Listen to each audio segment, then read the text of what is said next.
Magandang umaga po. Good morning. Naya Pabak, kay Kongan. Tayo po ay patuloy na nagkakaroon ng Sunday worship online. Nawa po ay nandiyan kayo at nasa mabuting kalagayan kayo sa inyong mga kanikanyang tahanan. Nawa po ay nasa mabuti kayong sitwasyon. At kung hindi man ay meron tayong Diyos na malalapitan at matatawagan, madadaingan upang humingi tayo ng tulong at tiyak na tayo po ay kanyang tutulungan. Ngayon po umaga ay kakaiba po ang ating mensahe ngayon. Ito'y patungkol sa buhay natin, kung paano pag dumarating ang mga problema, suliranin, ay kung paano tayo magre-response o kung ano ang ating gagawin. Minsan po ay tayo ay nagugulat, nabibigla, katulad nitong pangyayaring to na nagkaroon ng COVID-19 pandemic. Di po natin sukatalakalain na gano'n na lamang kalawak, kalaki, katindi ang epekto sa atin ito. Tayo po ay nakulong sa ating mga bahay ng 2 buwang mahigit dahil na-extend ang quarantine. So, inanya ko po kayong buksan ninyo ang yung mga Biblia sa 2 Kings chapter 4 verse 1 to 7. 2 Kings chapter 4 verse 1 to 7. Ito po ang sinasad. Minsan, ang asawa ng isa sa mga propeta ay lumapit kay Eliseo. Sinabi niya, hindi po kaila sa inyo na ang asawa ko'y namuhay ng may takot kay Yahweh hanggang sa mamatay. Ngayon po, ang 2 kong anak na lalaki ay ibig alilain ng isa sa mga pinagkakautangan namin. Ano ang may tutulong ko sa iyo? Tanong ni Eliseo. Ano ba ang natitira mong pang-ari-arian? Wala po, maliban sa isang boting langis, sagot niya. Sinabi ni Eliseo, libutin mo ang iyong mga kapitbahay, manghiram ka ng basyong sisidlan ng langis hanggat mayroon kang mahihiram. Verse 4. Pagkatapos magkulong kayong mag-iina sa inyong bahay at lahat ng sisidlang nairam mo'y punuin mo ng langis mula sa iyong bote. Gayon nga ang kanyang ginawa pagdating ng bahay. Nagkulong silang mag-iina at isa-isang nilagyan ng langis ang mga sisidlang iniabot sa kanya ng kanyang mga anak.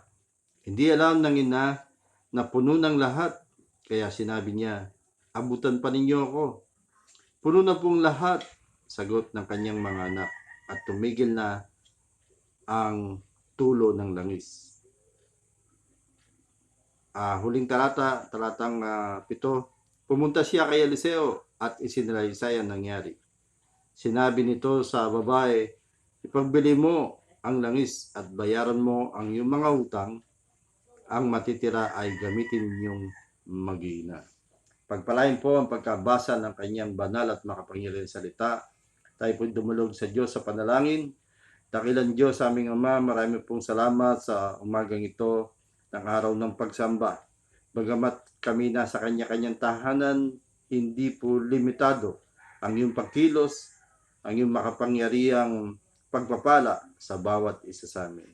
Maraming po salamat sa aming nabasa patungkol po kay Propeta Eliseo at sa humingi ng tulong sa kanya ang babaeng balo. Pagpalain mo po kami, O Diyos, O Banal na Espiritu, kasihan mo po kami ng iyong kapangyarihan upang maunawa namin ng lubusan ng iyong banal at makapangyarihang salita. Ito po ang panalangin namin na may tagumpay sa pangalan ni Jesus. Ang lahat po'y magsabi ng Amen at Amen. So nakita po natin dito, yung kasaysayan ng tao ng Diyos na si Propeta Eliseo. Ito po si Propeta Eliseo ay kasama dati ng kasama niyang si Propeta Elias. Siya po yung kasama niya nung buhay pa o nung nandito pa si Elias sa mundong ito. Si Elias po na kanyang naging huwaran kung paano maglingkod sa Diyos. Ngayon po itong babaeng balon to ay mayroong tatlong kalagayan. Ang kalagayan po niya, kamamatay lang ng kanyang asawa. Siya po ay balo na. So, kalunos-lunos po ang kanyang kalagayan dahil naiwanan siya ng 2 anak. Tapos, meron pang utang na dapat bayaran ang kanyang naiiwang asawa. At sila nga po ngayon ay kailangan sila magbayad. Pangatlo ay nung nagpapautang ay kukunin ang kanyang 2 anak upang gawing alipin. So, yun po ang kanyang problema, kalagayan ng balong babaeng ito. So, makikita po natin dito kung paano lumapit, nagtiwala, sumunod ang babaeng balong ito sa tao ng Diyos, the man of God. Ang paksa po natin ngayon ay the man of God, ang tao ng Diyos. Una po ay makikita natin that the widow's wife, one of the prophets, came to Prophet Elisha. He put her trust to him and obey whatever he told him to do because she has faith in God to the man of God. Una po, the widow's response to their needs. So, nung pong may dumating na trahedya sa buhay ng babaeng balo, namatay ang kanyang asawa, wala silang naiwanan na kayamanan kung hindi utang pa. So, ang kanyang puntugon sa problema ay dumaing siya sa Diyos. Bakit ko po sinabing dumaing sa Diyos? Mamaya po ay malalaman natin. Dahil sinabi dito, dumaing siya kay Propeta Eliseo. Lumapit siya, tumawag siya kay Propeta Eliseo. Makikita po natin sa verse 1. Ang sabi po doon, sa verse 1, sa ibang mga talata, sabi doon, ay minsan ang asawa ng isa sa mga propeta ay lumapit. Sa ibang salin po ay dumaing kay Eliseo. Sinabi niya, hindi po kaila sa inyo na ang asawa ko'y namuhay ng may takot kay Yahweh hanggang sa mamatay. Ngayon po, ang 2 kong anak na lalaki ay ibig alilain ng isa sa mga pinagkakautangan namin. Yun po ang problema niya at ang response niya ay dumaing kay Propeta Eliseo. She came to us help. Siya po ay kaagad-agad nagpunta kay Propeta Eliseo upang humingi ng tulong. Naalala ko po yung sinabi sa Awit 121. Buksan po natin ang ating Biblia sa Psalms 121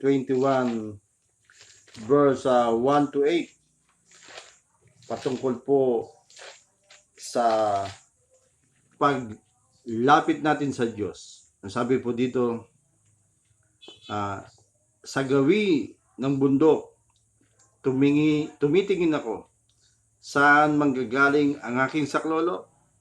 Ang hangad kong tulong sa Diyos magmumula. Sa Diyos na lumikha ng langit at lupa, huwag sana akong bayang mabuhal. Handang lagi siya sa pagsasanggalang. Ang tagapagtanggol ng bayang Israel, hindi natutulog at palaging gising. Ang Diyos na si Yahweh, siyang magbabantay, laging nasa piling upang magsanggalang. Di ka magdaramdam sa init ng araw, kung gabi di ka sasaktan ng buwan. Sa mga panganib, ikay ililigtas nitong Panginoon. Siya'y mag-iingat, saan man naroon, ikay ingatan, di ka maano kahit na kailan. So, ito pong babaeng balong ito ay without hesitation, she looked for the prophet to ask help. Wala pong pag-alinlangan, siya ay lumapit sa propeta ng Diyos. Walang iba kundi si Eliseo. At katulad po ng ating binasa, ang ating Diyos ay tumutugon sa mga tawag ng kanyang mga anak. Pangalawa, the widow's wife trusted the prophet. Siya po ay nakinig at sumunod. Sa madalit salita, nagtiwala siya sa nilapitan niyang propeta. Siya po ay hindi nag-alinlangan. She eagerly listened to what the prophet told him to do. Yun po ang kanyang ginawa. She believed and listened to the prophet. Ang sabi po sa verse 2 ng pangalawang hari, balikan po natin yun. Pangalawang hari, kabanata 4, sabi po sa verse 2, ano ang may tutulong ko sa iyo? Tanong ni Eliseo, ano ba ang natitira mo pang ari-arian? Wala po, maliban sa isang boting langis. Sagot niya. Sinabi ni Eliseo, libutin mo ang iyong mga kapitbahay. Manghiram ka ng basyong sisidlan ng langis hanggat mayroon kang mahiram. Pagkatapos, magkulong kayong mag-iina sa inyong bahay at lahat ng sisidlang na hiram mo'y punuin mo ng langis mula sa iyong bote. Sa palagay po ba ninyo siya'y sumunod? Siya'y nakinig? Yes. Siya po ay sumunod. Siya po ay nakinig. Meron po itong binibigyang aral sa atin. Ang prinsipyo, when we obey God, when we listen to the voice or to the word of God, there is a blessings. Meron pong pagpapala sa mga taong nakikinig at sumusunod sa utos ng Diyos. Meron pong pagpapala sa mga nananangan sa mga pangako ng Diyos. Katulad po ng babaeng balong ito, siya po ay nakinig kay Propeta Eliseo at sumunod sa kanyang ipinag-uutos. We do not only believe in God, but we must also believe to the man of God, because they are servants who take care of your soul, praying for you and teaching you godly ways. Opo, ang pagdaing ng babaeng balong ito kay Eliseo ay pagdaing din sa Diyos dahil siya'y naniniwala, siya ay tao ng Diyos. Siya'y naniniwala, she believed that this man is a man of God, the prophet Eliseo. So, in our daily lives, hindi lang natin sasabihin, ako'y may pananampalataya sa Diyos. Ako'y naniniwala sa Diyos. Kailangan din po nating maniwala sa mga sinugo ng Diyos na kung saan sila ang nangangalaga ng inyong kaluluwa, ng inyong paglago sa pananampalataya. Sila ang nananalangin sa inyo upang kayo ay magtagumpay sa inyong buhay. So, the widow's response to their needs. The widow's wife trusted the prophet. And the widow's wife obeyed that the prophet Elisha told him to do. Ano pong pinagawa niya? Ang pinagawa niya, sabi niya, manghiram ka ng mga sisidlan ng langis at punuin mo. Hindi lamang konti ang hiramin mo, kundi lahat na mahiramin mo. At yun nga po ang ginawa nila. She did exactly what the prophet told him to do. Ganun din po nawa tayo. Marunong makinig at sumunod sa Diyos kung anong ipinapagawa niya sa atin. Nang sa ganun, ano man dumating problema sa atin, at pag tayo lumapit at tumawag sa Diyos, tayo ay tutugunin niya. Isasalba tayo sa sitwasyon na kung saan tayo ay magkakaroon ng katugunan at solusyon sa ating mga kani-kanyang problema. The widow's wife got back to Prophet Elisha, told him the amazing things happened. Biro mo, yung isang boteng langis na puno ng maraming bote ng langis. At nung wala na, akala ng babaeng balong ito, sabi niya, pengi pa ng boteng langis. Sabi ng kanyang dalawang anak na lalaki, wala na po. At nung wala na, ay tumigil na ang pagtulo ng langis sa bote. She obeyed the final instruction from Prophet Elisha. Ano po yung final instruction niya? Sabi, nung siya ay nagbalik kay Propeta Eliseo, pumunta siya kay Eliseo at isinalaysay ang nangyari. Sinabi nito sa babae, ipabili mo ang langis at bayaran mo ang iyong mga utang at ang matitira ay gamitin ninyong mag-ina. Praise God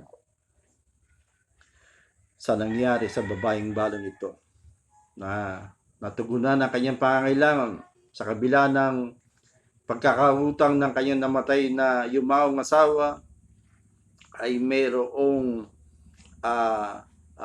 ginawa ang Diyos sa buhay sa pamamagitan ng Propeta Eliseo. So, bilang pagtatapos po, anong aral ang ating mapupulot dito? Ang aral na mapupulot dito ay hindi lamang tayo dapat sumampalataya sa Diyos, magtiwala din tayo sa mga sinugo ng Diyos. Katulad ng babaeng balong ito, siya ay nagtiwala kay Propeta Eliseo dahil si Propeta Eliseo ay tao ng Diyos.